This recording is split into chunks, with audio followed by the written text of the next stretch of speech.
আর এটা মুসলিম এবং খ্রিস্টানদের মধ্যে একটা বিতর্কিত বিষয়ের মতো হয়ে গেছে। তাহলে বিতর্কটা কি নিয়ে আমি বুঝলাম না। প্রশ্নটি জেনেসিস 21 শ্লোক 20 সম্পর্কে। সারা মারা যাওয়ার পর তিনি কিভাবে সারার সাথে থাকতে পারেন?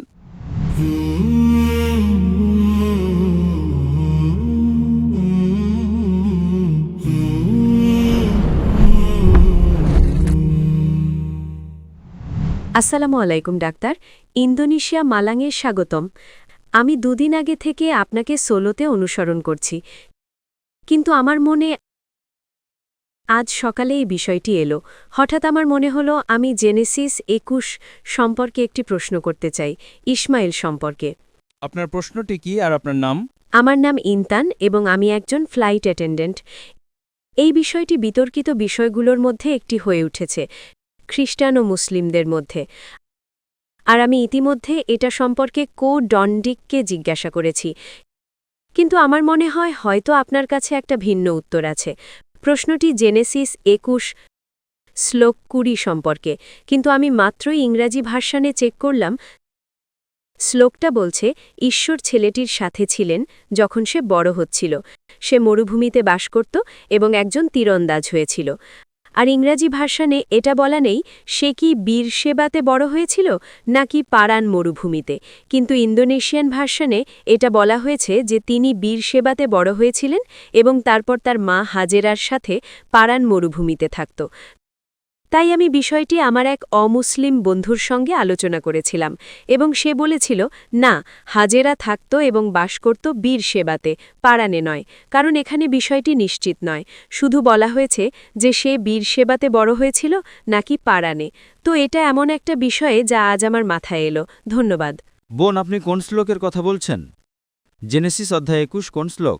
জেনেসিস 21 অধ্যায় 21 শ্লোক 20।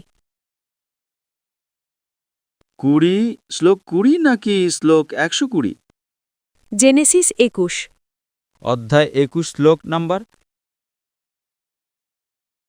হ্যাঁ, 2-1 এবং তারপর শ্লোক 2-0। ঠিক আছে। তো আপনার মূল প্রশ্নটা কি? তো আমি শুধু জানতে চাই, হাজেরা এবং ইসমাইল তারা কি বীরশেবা মরুভূমিতে বড় হয়েছিল নাকি পারানে? কারণ ইন্দোনেশিয়ান ভার্সানে তারা কোথায় বড় হয়েছিল তা বলা নেই, শুধু বলা হয়েছে যে শেষে তারা পারান মরুভূমিতে থাকত। বাইবেলে যদি স্পষ্ট করে না বলা থাকে তারা কোথায় থাকত, তাহলে আমি এ বিষয়ে কিভাবে মন্তব্য করব বোন? হ্যাঁ, সেটা ঠিক। আপনাকে বুঝতে হবে যে অনেক সময় কোরআন এবং বাইবেলে যা উল্লেখ করা আছে যা নেই, এমনকি যদি আমি জানতেও পারি, তাতে আমার বিশ্বাসে কি পরিবর্তন আসবে বোন? আপনার বিশ্বাসে কি কোনো পরিবর্তন আসবে যদি আপনি জানতে পারেন তারা কোথায় বড় হয়েছে?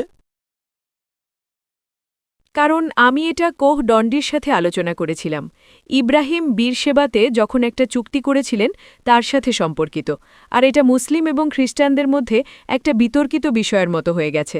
ইব্রাহিম কি হাজেরার সাথে থাকতেন নাকি সারার সাথে? কারণ আপনি জানতে চান যে উনি কার সাথে থাকতেন, হাজেরা নাকি সারা? হ্যাঁ, আমি যে ভার্সনটা পেয়েছি সারা হচ্ছে সে, তো সে মারা গিয়েছিল অন্য একটা শহরে। এটা কি হেব্রন? আমি নিশ্চিত নই। এটা খ্রিস্টান এবং মুসলিমদের মধ্যে বিতর্কের মতো হয়ে গেছে। না, ইব্রাহিম আলাইসাল্লামের দুজনেই স্ত্রী ছিলেন, হাজেরা এবং সারা দুজনেই স্ত্রী ছিলেন। সারাও একজন স্ত্রী এবং হাজেরাও একজন স্ত্রী। তাহলে বিতর্কটা কি নিয়ে আমি বুঝলাম না।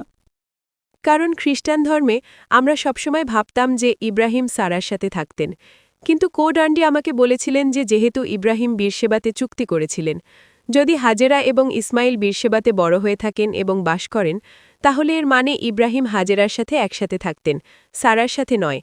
আর এটা হয়ে গেছে অনেকটা। এটা নির্ভর করছে, শুরুতে অবশ্যই প্রথম স্ত্রী ছিলেন সারা, তাই জীবনে প্রথম অংশ তিনি সারার সাথে থাকতেন। হাজেরাকে বিয়ে করার পর তিনি হাজেরার সাথেও থাকতেন। এখানে পার্থক্যটা কি আমি বুঝতে পারছি না। তিনি শুরুতে সারার সাথে থাকতেন, পরে তিনি হাজেরাকে বিয়ে করেন, ঠিক? হ্যাঁ, তিনি হাজেরার সাথেও থাকতেন, তারপর তিনি হাজেরাকে মক্কায় রেখে আসেন, তারপর তাকে রেখে আসেন। তাই জীবনের বিভিন্ন সময়ে তিনি বিভিন্ন মানুষের সাথে থাকতেন। তো সমস্যাটা কোথায়? তার জীবনের বিভিন্ন সময়ে তিনি ভিন্ন ভিন্ন স্ত্রীর সঙ্গে থাকতেন। কারণ আমি বাইবেলের ভার্সনটা পেয়েছি। দুঃখিত, হ্যাঁ। আমি বাইবেলের ভার্সন পেয়েছি।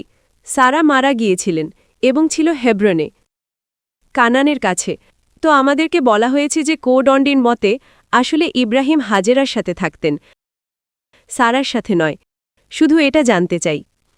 সারা মারা যাওয়ার পর তিনি কিভাবে সারার সাথে থাকতে পারেন? সরি? সারা মারা যাওয়ার পর তিনি কিভাবে সারার সাথে থাকতে পারেন? না, আমি মানে কোডন্ডি বলেছিলেন যে ইব্রাহিম সারার সাথে থাকতেন না, কারণ সারা ইব্রাহিমের থেকে আলাদা জায়গায় থাকত। না, কিন্তু এতে কি পার্থক্য হয়? কারণ খ্রিস্টান ধর্মে বোন, এতে কি পার্থক্য হয় আপনার বিশ্বাসে বা আমার বিশ্বাসে? আমরা বিশ্বাস করি যে উভয়ই ইব্রাহিম আলাইসাল্লামের স্ত্রী ছিলেন এবং তিনি উভয়ের সাথেই নির্দিষ্ট সময় বসবাস করেছেন। তো কোথায় আপনার যুক্তিটা কোথায় যে এতে কি পার্থক্য তৈরি হয়? ইব্রাহিম আলাইসাল্লাম কি এতে ছোট নবীতে পরিণত হন? না। কারণ আমরা সবসময় ভাবতাম যে ইব্রাহিম সারার সাথে একসাথে থাকতেন। কি পার্থক্য? আমি আপনাকে জিজ্ঞাসা করছি, আপনার বিশ্বাসে এতে কি পরিবর্তন হয়? আমার প্রশ্ন হলো যে ইব্রাহিম আলাইসাল্লাম কি একজন ছোট নবী বা একজন ভালো নবী হয়ে যান না? তাহলে আমরা এমন বিষয় নিয়ে আলোচনা করি যা কোনো পার্থক্য তৈরি করে। যেমন কেউ আমাকে জিজ্ঞাসা করল মুসা আলাইসাল্লামের মায়ের নাম কি ছিল, এখন আমি এটার উপর গবেষণা করব? এতে আমার কি পার্থক্য হবে? আপনি বুঝতে পারছেন না? আমি তার সম্পর্কে জানি, তার নাম কি।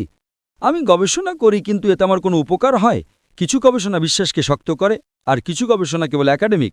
আমি একজন দায়ী, আমি গবেষণা করি যা আমাকে দাওয়া প্রদানে সাহায্য করে, ঠিক? হ্যাঁ। আমি বাইবেল পড়েছি, আমি কোরআন পড়েছি, তাই আমি এমন বিষয়গুলোতে বেশি গবেষণা করি যা দিয়ে আমি একজন মানুষের বিশ্বাসে পরিবর্তন আনতে পারি। কিন্তু কিছু প্রশ্ন আছে, যেমন কেউ আমাকে জিজ্ঞাসা করল আপনি কি মুসা আলাইসাল্লামের মায়ের নাম জানেন? এখন আমি কি এটার উপর গবেষণা করব? আমি বললাম এতে কি পার্থক্য হয়? আপনি বুঝতে পারছেন? জি, বুঝতে পারছি। তো আমরা সেসব বিষয় নিয়ে গবেষণা করি যা আমাদের বিশ্বাস এবং জীবনে পার্থক্য তৈরি করে। কিছু গবেষণা আপনাকে কোনো লক্ষ্যেই পৌঁছাতে পারে না। আশা করি উত্তরটা পেয়েছেন। ঠিক আছে।